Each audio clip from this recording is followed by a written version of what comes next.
Hey everybody, it's Saturday, October 12th, and I just want to do a quick video update because just went through an episode of about 2 weeks where I wasn't feeling well. So two Thursdays ago, started feeling really sick.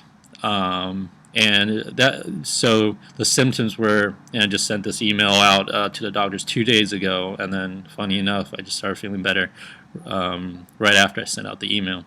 But at the time, for the past 2 weeks or so, I've been feeling really dizzy and nausea.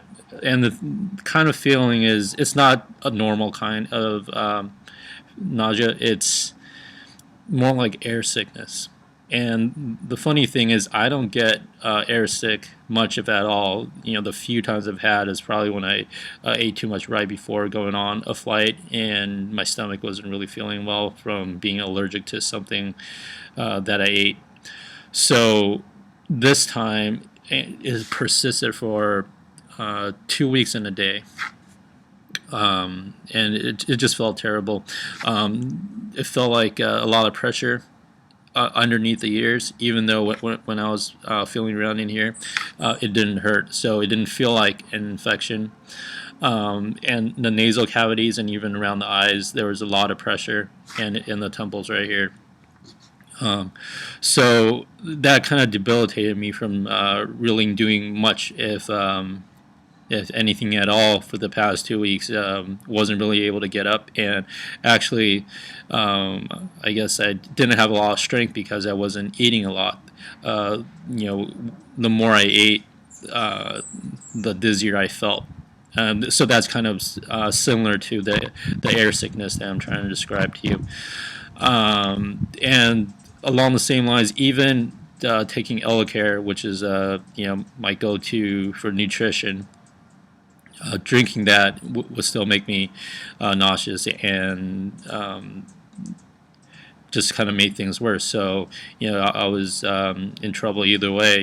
If I ate, I felt a little stronger, but I was just dizzy and lying on the ground for a couple hours at a time.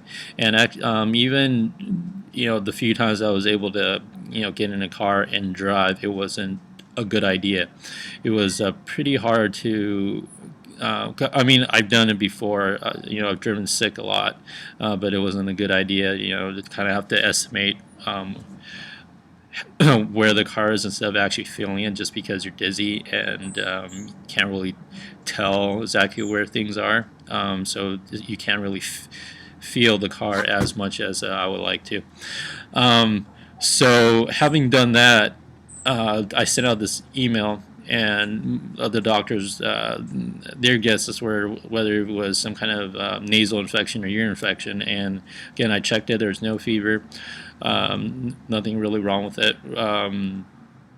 So really couldn't figure out why. Well, the other ideas were it might be medications that were causing the problems.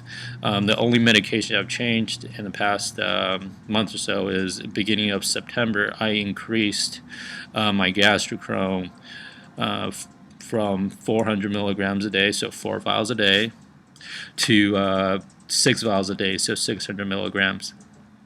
And but for most of September and early October, I was fine. Usually, gastrocrom kicks in. A new dose kicks in about 2 weeks into starting it. So wasn't really sure. Wasn't really sure if it was that.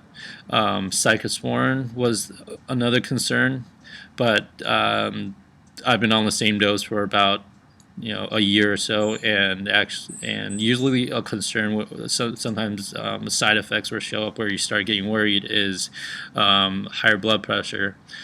But actually, my blood pressure has been actually going down instead of going up. Usually, cyclosporin bumps up the blood pressure, so it's been elevated for the past 2 years or so, about 130 over 80 something.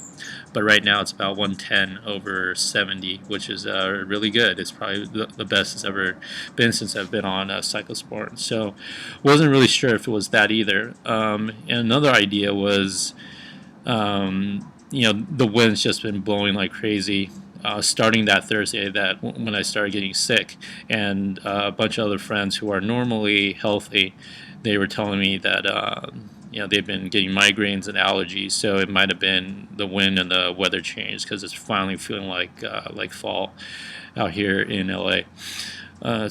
So those are the concerns, and the reason I'm recording this video is a lot of times um, you don't know why something's happening, and even like me, having kept everything consistent and really careful in experimenting with just increasing my medication or diet, um,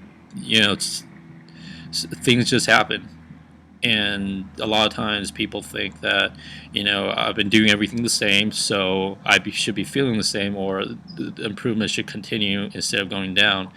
It's getting worse, but that's not always the case, because the environments change. Your health changes. Your body.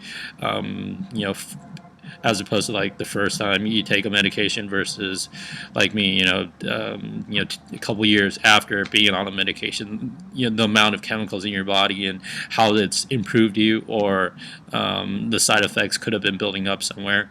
All those things would change, even though you think you're keeping what you're doing the same. So that's part of the reason why I try, when I'm okay, to experiment with different things that hopefully get off medications and things like that.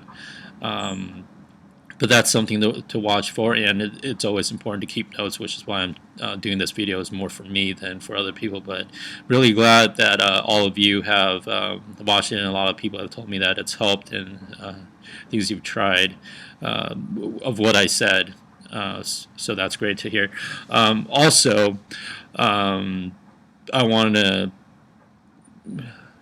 say something about how I feel mentally when going through these episodes, especially when the time drags on like this time. 2 weeks is quite a long time to be debilitated, not being able to do much and concentrate, especially since, a couple weeks before I was able to, go out for like 12-hour days. I went to a concert, and then that might be another reason why I might have just totally wore myself out and spent all the energy that I had and weakened my health to be susceptible to the winds and probably some of the allergens that's been coming in. That's been affecting even healthy people too.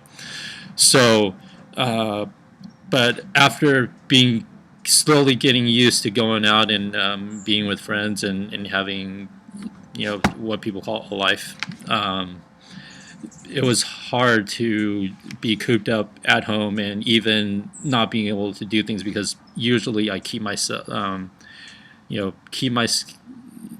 when I'm working on things, doing work and working with clients and things like that, or working on projects for myself, that keeps my focus off of how I'm feeling, and that actually makes time go by a lot faster, which is why I do a lot of different projects and a bunch of things. But when these things happen, feeling dizzy, or just feeling really sick that I can't even really sit at a computer and really do anything, it's really hard, and depression kicks in really fast. For whatever reason, even though I'm doing the best I've ever been, and it's just a couple of days setback, a couple of days rest. Actually, it's if you think about it, being dizzy and all, lying there for a couple of days and just resting, it's not the worst thing in the world, right? A lot of people don't have the luxury to do that, but it's somehow it just gets to me. Not being able to be active and feel like I'm progressing and doing things like that. So keeping mentally healthy and mentally focused, and just letting myself rest. That's always been a hard thing to do. So this is my reminder to myself and to you that having health problems to work through, it's not easy, and takes a lot of the body requires a lot of energy too, which takes away from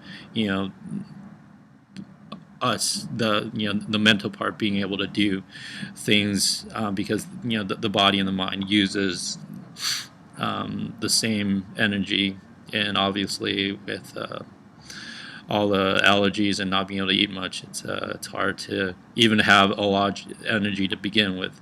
So like I've talked about in the past, that to continue to improve my physiology, keeps on getting stronger and things like that. So all that is requiring energy, and I just need to remember that needing rest and needing this energy to help the rest of my body recover and heal is as important as stretching myself too thin and doing a lot of work. So that's it. That's my message for today. And remember to leave comments or questions on the bottom. I'll try to get to you guys as soon as I can. Thanks.